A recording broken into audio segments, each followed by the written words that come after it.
pretty good Indian story. We get it from our Native American brothers called the Penobscot and the Micmac Indians. And I like this story because it helps you understand, maybe, where things come from. It's a good story for these days because it reminds us that everybody needs things like water and air to live well.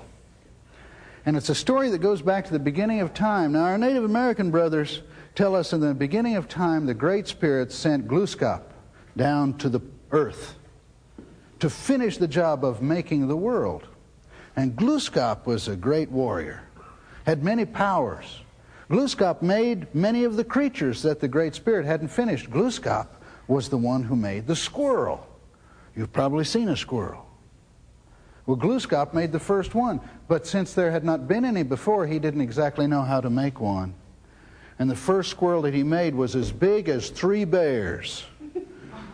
And when he set it out on the world, it fell upon a tree and it ate the tree.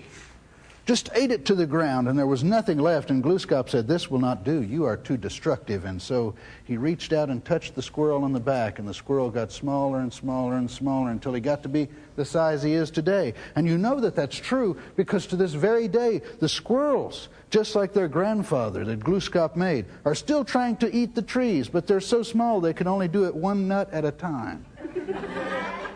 That's how we know that's true.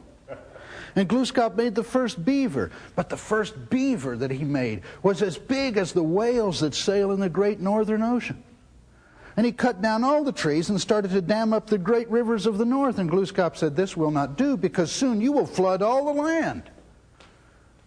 And the people and the other beasts of the Great Spirit will not be able to live in the water, and the trees will die, and the grass will die." So he reached out and he touched the beaver on the back, and the beaver got smaller and smaller and smaller until he is the size that he is today, which is good because the dams of the beaver create pools at which the creatures can drink and where the fish can live and other creatures live, which is what this story is about.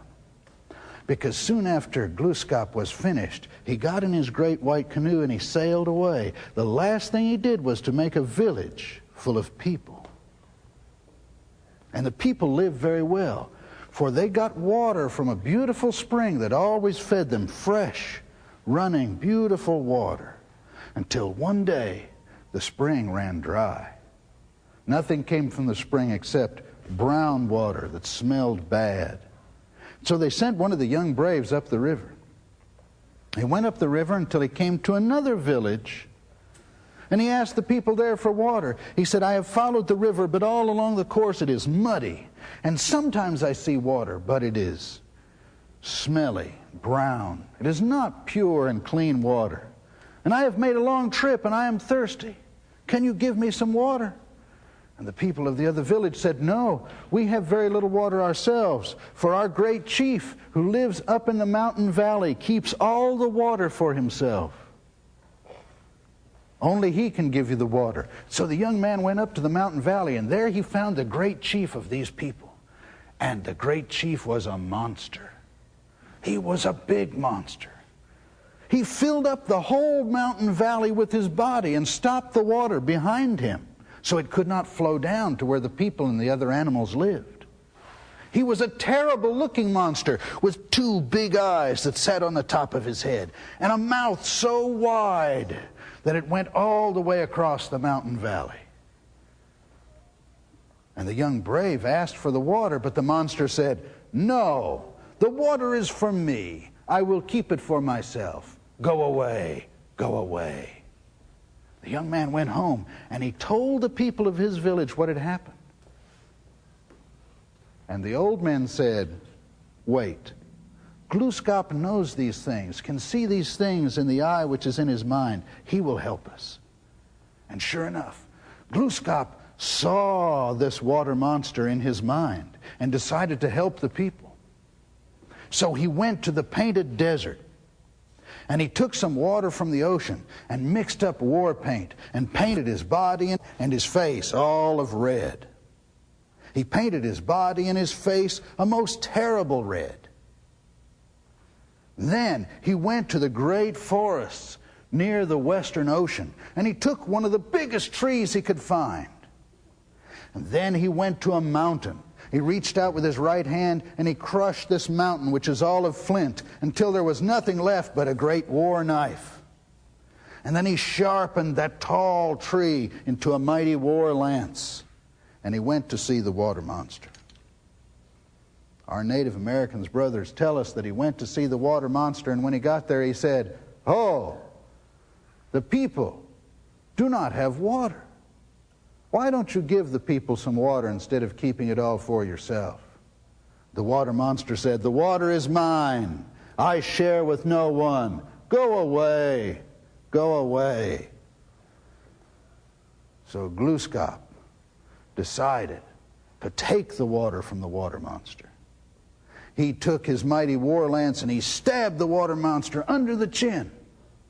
The water monster opened his mouth to eat Glooskap, but Glooskap was magic, and he made himself taller than the tallest tree.